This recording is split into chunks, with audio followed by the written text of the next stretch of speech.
Yeah. Yeah, okay.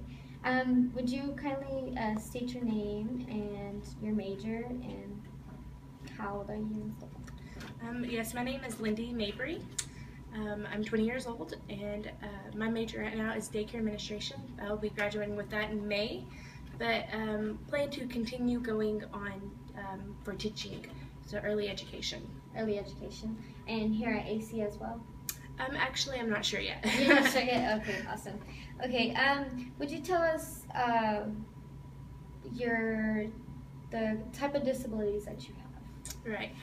The major disability that I have is called dyslexia, and so it's really hard to read and write and just see things backwards, and yeah. Mm-hmm. Do you want to give us like a background of how it's all started, like when you started noticing it, or elementary wise, and like so on? Right. Okay.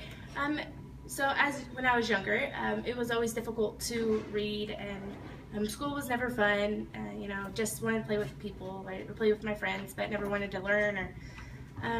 But when I was in 3rd grade, I got diagnosed with dyslexia.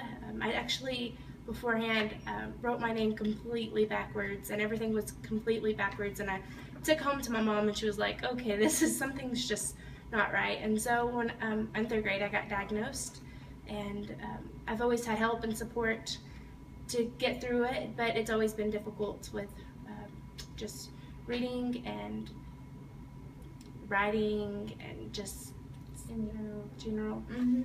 Okay. Can you tell us about your disability? Like, can you give us a background on dyslexia, like what it is or what does it primarily do to your reading? Okay. Dyslexia is a disability that when you read, there's certain ways, like it could look backwards to you. You can write backwards. Sometimes it's upside down. It could be sideways. It could just be just hard for you to be just hard to read. Okay. Now that you've shared a little about your disability, I understand that it affects your eligibility to read. How does it affect your writing? It definitely has affected my writing. Like I was saying, when I was in 3rd grade, I brought home a paper, and my whole name was the letters, the word was totally backwards. Everything I wrote was from the wrong side of the paper to the other, you know. And so, in spelling it, the words, it was always difficult. So. Okay. So you still have dyslexia, right? Like, yes. It just goes on with you. So how do you accommodate to that? Like, say for instance, when you start writing backwards, do you still write backwards, or like does it still show up in your mind backwards, or how do you, like, if you want to show us an example of like how it used to look and how do you make it look now, like, you know? Right. You know, I kind of just trained my brain like to this is the right way and this is the wrong way. So you know, it's kind of more like you know, if you started running, you know, it's you run a mile in 20 minutes. Well, you keep going, and it gets shorter and shorter, right? So it's just kind of like you just have to keep going and just training, not your body, but your brain, you know, like this is the right way. And so I don't really I do have the disability still, but I've trained my brain enough to know that what to start with. And words, what I have more, what I have more problems with now today, more than just writing backwards, is spelling and what the word is saying. Mm-hmm. And so like sounding it out. But yeah. I forgot what I was gonna ask you. So how did you learn? Like, was there certain things that you did differently? Like, for instance, did you use technology? If not, if you did or if you did not, like, what did you do to train your brain? Like, what are some examples that you did? It would be, I had a lot of support with my family and teachers, and like I did, what is it called? I did a program that was every morning, like every day, called, I can't even remember what it's called anymore, but it was every morning before school. A teacher would take me and they would show me like how to write and how to start, and just like basically just training like the brain. And so I can't believe I can't remember what it's called. Sorry. and so I had a program and that I went through, and like teachers would commendate stuff, and so if I needed help, writing wasn't working, I could type it. Yeah, That's good. So, for example, when you're starting out, what are like things that you did? For instance, when you started writing backwards, did they just tell you, "Oh, we'll just write it the other way," or did they like, you know how, like for instance, like when we're learning how to write in print, first you go through the lines and stuff. You know what I mean? Mm-hmm. Like, is that what you did? Like, did you start from scratch, or how did that? That's a good question. I think one thing in the video always taught us, they would like give us papers that had dots over it, and like you would trace it. Okay. And so I would trace over it, and then and then it's like you write it by yourself now, and so that helped. So dots. Okay. Awesome. Okay. Learning how to print and write in cursive can be difficult, and I think I already asked like accommodations that teachers provided for you when you're writing in print and in cursive, because we all know like once you reach maybe like 3rd, 4th, and 5th grade, they start trying to bring you into cursive.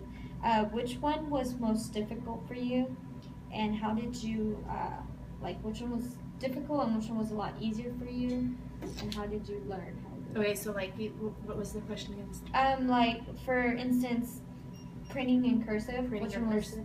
was difficult for you the most? Probably cursive, just because it came later in life, after learning how to print, and I've already learned how to do print, and then they wanted me to do cursive as well, and so probably cursive.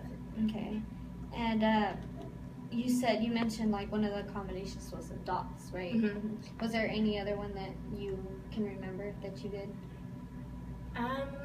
Spelling, like if something was spelt wrong, the teacher would usually not count off unless it was like totally off, Yeah. Yeah. Okay. So this is where the part that I wanted to talk about, like for instance, spelling and your writing process. For instance, when you're writing a story, how does that work with dyslexia? It's a good one. Usually it would be hard to actually start the process to writing the story, but then once you start it, I always have to have like the rough draft, the second rough draft, and then maybe the final, making sure every word is spelled right, and make sure the comma is where it's supposed to be, because it's always difficult to figure out where that goes, and so, and I would usually write a story and then ask somebody, like, can you help me? Is this what it's supposed to be like? The word spelled right? Is the punctuation right? And then I would go fix it, and then I would go again, and then finally have a story. So it took a lot of process. Okay. Like I told you before, you're really a true inspiration for students, and like your story caught on to me as well. What are like some advice that you would give to a child that's struggling like right now? Like I know you're going into teaching yourself, so it's like what kind of advice would you give to your students on your own? Well, I would give them it's very hard, and it is very hard.